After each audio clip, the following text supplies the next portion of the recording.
Dear friends, risk management and evaluation of internal controls is very important aspect in the whole process of internal audit.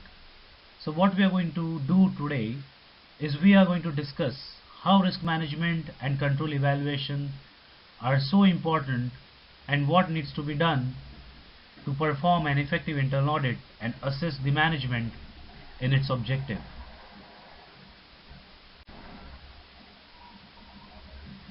Before we really look at what is risk management and what is control evaluation, I think one important aspect which we need to understand is what is risk. Now, risk can be defined as any event or action that causes a possible threat to the achievement of objectives of an organization or function. Now, at times, a risk can be just an expensive substitute for information. So, having a great information is definitely important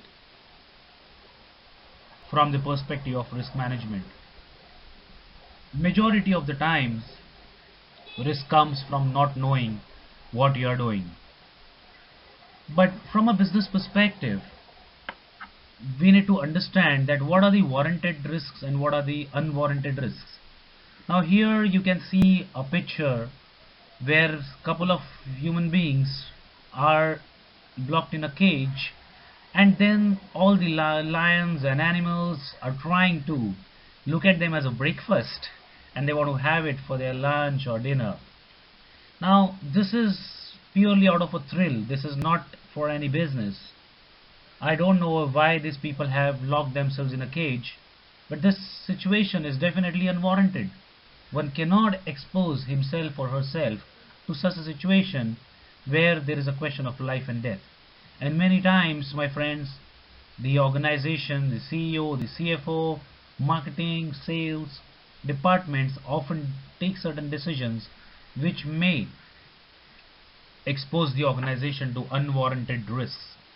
So, as far as my opinion is concerned, I will not consider unwarranted businesses or exposures as risks.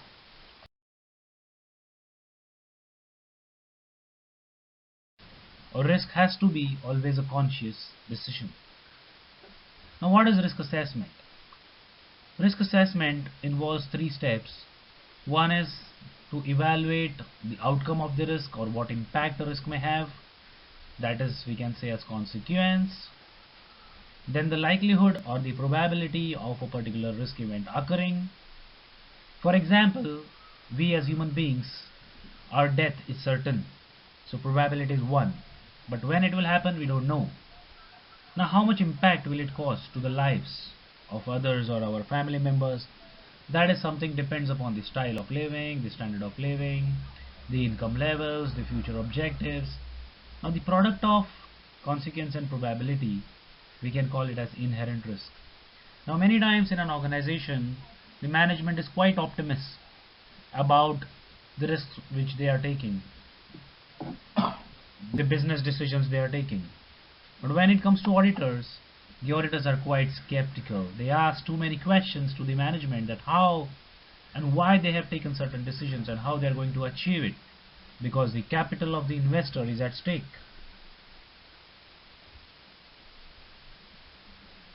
So important aspect of a risk manager or important job of a risk manager is to resolve the differences in perception of risk. A person A may perceive risk in a completely different manner when compared to person B. So for an auditor, it's very important that he understands the perceptions of different people in the organization and tries to find out the true meaning of risks.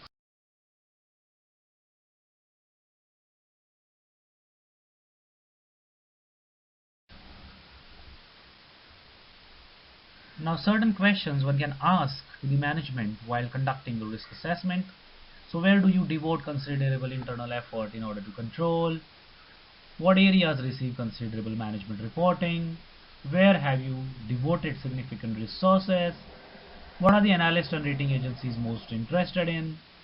Why what you don't want to appear on the front page of the newspaper? What are the key obstacles of taking advantage of opportunities? What is stopping or what is impeding the growth of an organization? What do your competitors do better than you? It's very important to know. What do people complain about within the organization? It's very important. It can be a very important point or an indicator towards the risk. And you can ask this very crucial question. Often I use this question. If you could fix one thing at the company, what it would be? I'm sure it would be the topmost point which a management would be having in their mind always. And last but not the least, but a very important question to the CEO and CFO is, what keeps you awake at the night?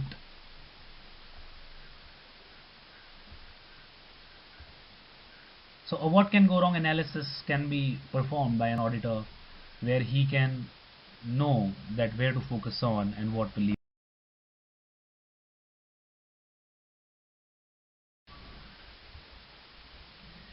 Now, there are many methods which are followed for comprehensive risk assessment. What I am providing you here is a complete risk universe which has external risk, internal risk, financial risk, strategic risk, management information, human capital, integrity, technology, and list of sub risks in each category.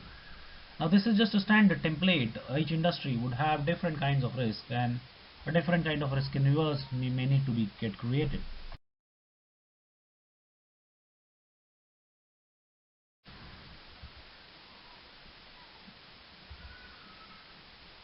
Now here is a sample which I am providing you, which is also called as a heat map or a risk chart, which shows how the risks are behaving and where it is moving. An upward direction means the risks are increasing. A downward direction means because of certain steps the management has taken, the risks have started reducing. A horizontal arrow shows that relatively the risks, impact and probability is constant. Now, risks are on constant move with changes in the external environment and response to the mitigation steps.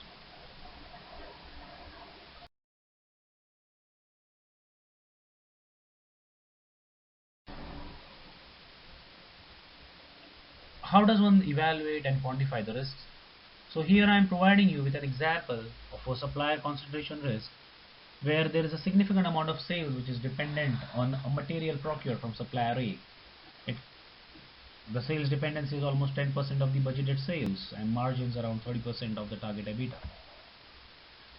So one can evaluate the likelihood and compute, because of supplier A, how much risks the management may face. So it could be 5% of the sales or 6.5% of the EBITDA.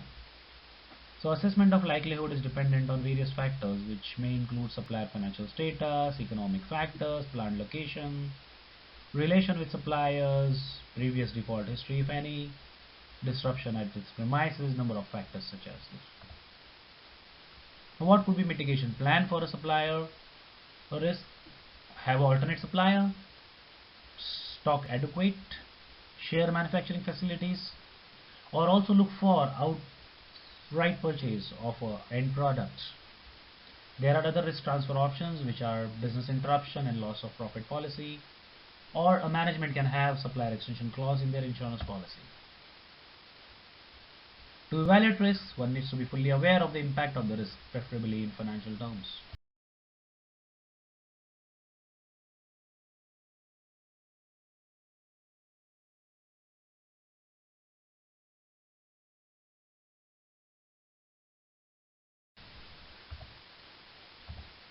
Now here are some risk management strategies. Identification of risk, know the capacity or appetite of the risk, and define what risk can be fully managed internally by the organization, what risk which can be partly managed by the organization, and the risk which the management cannot really manage or the organization cannot manage. Those risks definitely need to be transferred through insurance or any alternative mode. So 5 strategies: elimination or termination of the risk. Don't do the business, but that's not right. Avoid risk, tolerate or accept risk, but definitely not a good option. Mitigation and monitoring of the risk, a worthy option. Transfer, if the risk management becomes too costly for an organization.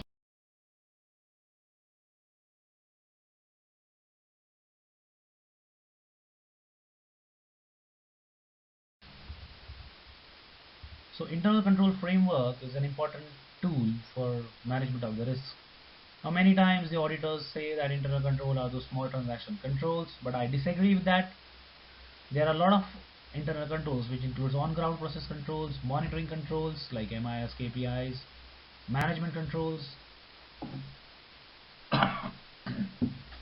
administrative controls like policies, SOPs, guidelines, oversight controls or governance controls like audit committee, risk council. They are also very important controls in an organization.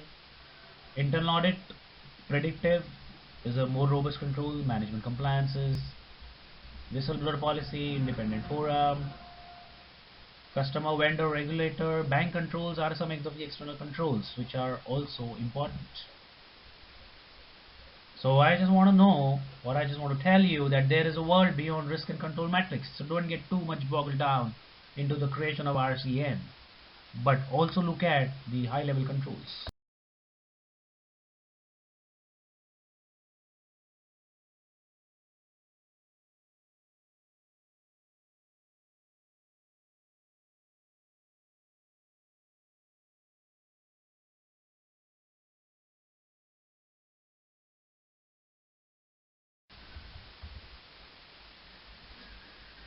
But if you ask me honestly, I would define that risk management is best when the greatest growth opportunities are your greatest risk reversed. So I would want management to closely look at risk, not to avoid it, not to terminate it, but with a greater understanding, help the business to embrace the risks. And I think that is an important role of an auditor. Thank you.